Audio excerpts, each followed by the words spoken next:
bunch. My name is Sam. Thank you for joining me if you're new. If you're not, welcome back. Today we are going to have a little bit of a different paced video. It's a book review, but this is an unpopular opinion. This one is going to be about The Secret History by Donna Tartt. This is a dark academia classic that a lot of people consider to be either in their top favourites or their favourite book of all time. I, however, do not share that opinion. And I don't know if it's just that maybe dark academia is not for me, or it's just this one in particular that I don't like, or what. But the more I think about this book and the more I talk about this book, the lower my rating becomes. So my original analysis after reading the book and putting it down, I was like, oh my goodness, that was a lot. 3.5 stars out of 5. The more I've thought about it and talked to other people about it, my rating has dropped to a 2.5 out of 5 stars because I just really don't like it. Well, first let's get into what this book is about. Just a little spoiler warning, this probably will go pretty far in depth, so if you haven't read it and you're planning to, probably skip this video. But if you have read it and you have an opinion on it, good or bad, stick around. Let's start a discussion about it, because I'm curious if I'm the only one who feels this way, whether you guys share my opinion but still think it was a great book, or if you just think I'm completely wrong and I just missed the point entirely and basically want to school me on that. So this is basically about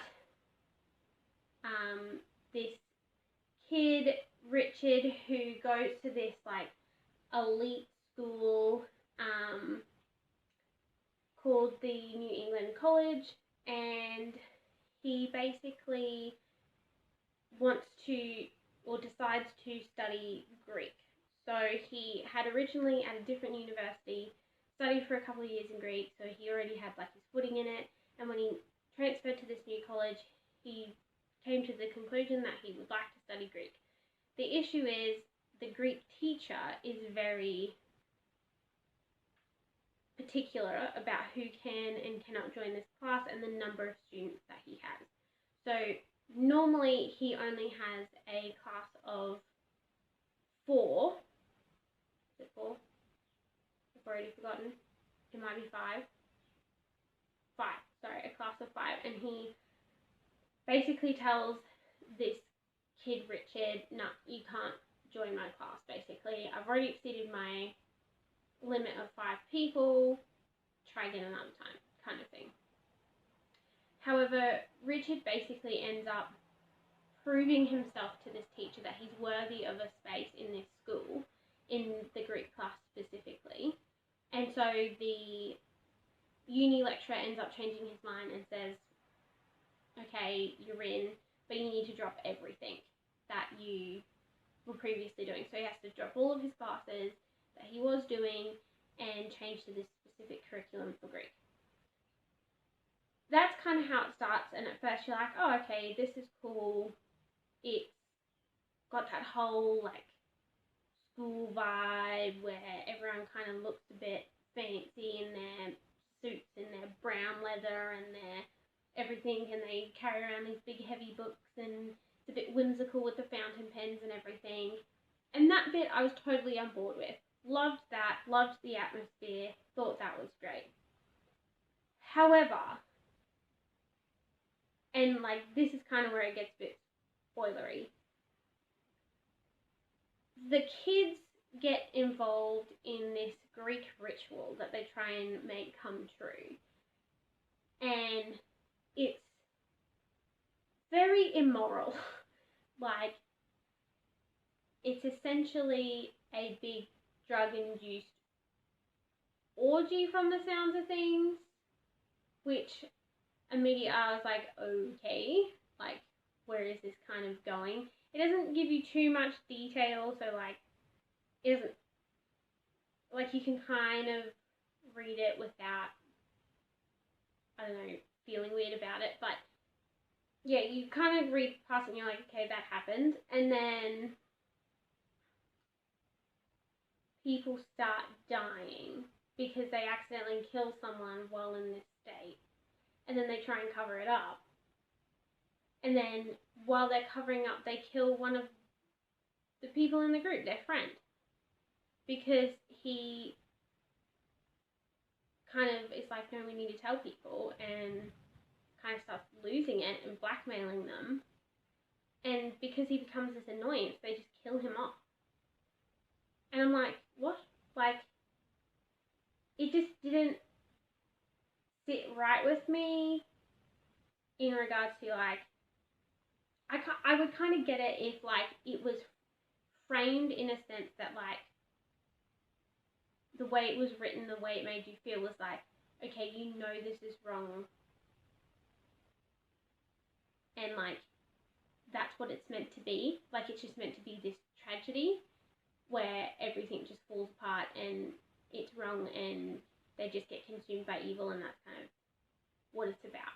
But the way Donna Tartt writes, she kind of tries to persuade you to see their side of it and their point of view, and to take their side and to be like, oh, I understand why you'd kill somebody off, which is so not okay to me. Like, that it kind of made me angry that the more I read this, the more I could tell that I was trying to be convinced that murdering these people could be seen as okay and not something you should necessarily have consequences for.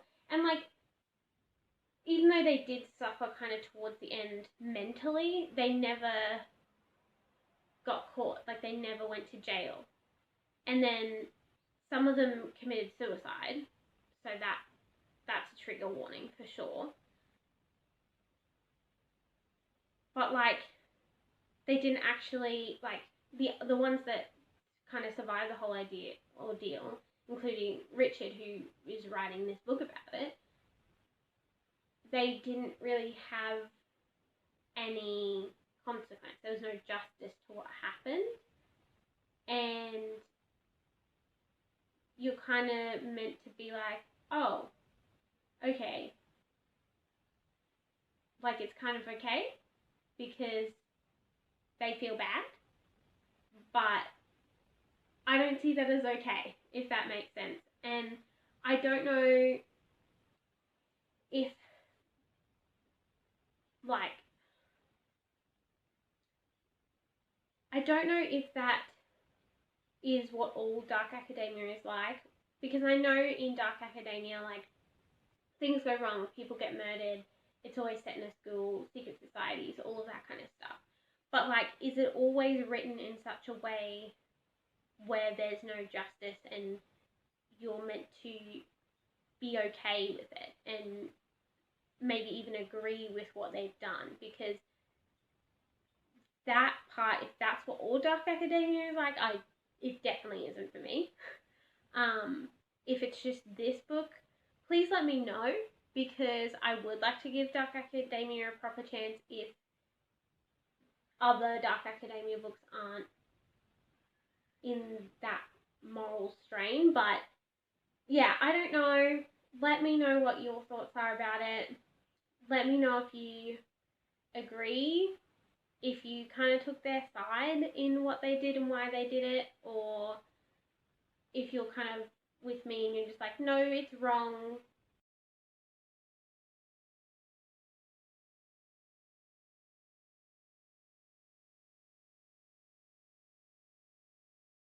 They should have been punished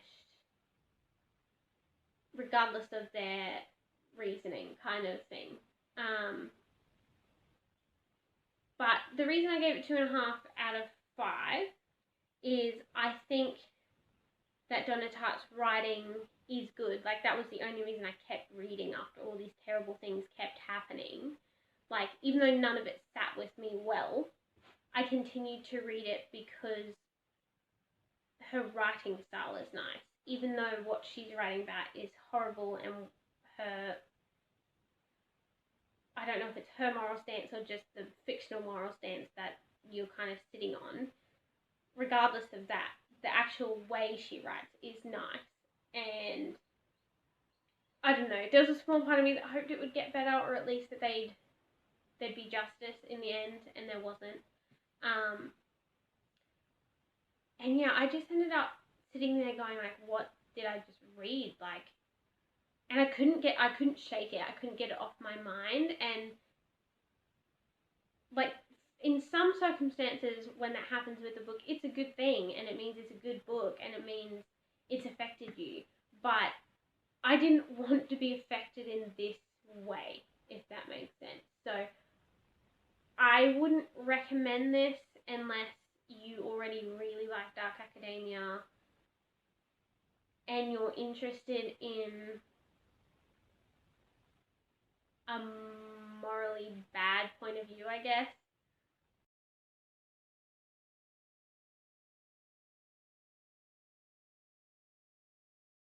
But for those of you like me who, I don't know, want a better moral and a better moral stance in regards to everyone else's perspective, and even just the end of the story, like, I don't know, if you wanted justice, basically, is what I'm saying, then probably don't read this, because this doesn't give you that satisfaction. So, I don't know, for me, wouldn't recommend, probably recommend that you miss out on this, if you are similar to me, but that's just my opinion. Let me know your thoughts down below. Again, like I said, my opinion is unpopular because this book has a lot of hype and a lot of people love it and read it, and I don't understand that perspective. So if I'm reading this completely wrong, like if what I've said is not correct or not how you feel about it, please let me know. I'm open to your opinions, and I'd love to know what I missed and why you guys think it's good compared to why I didn't think it was good.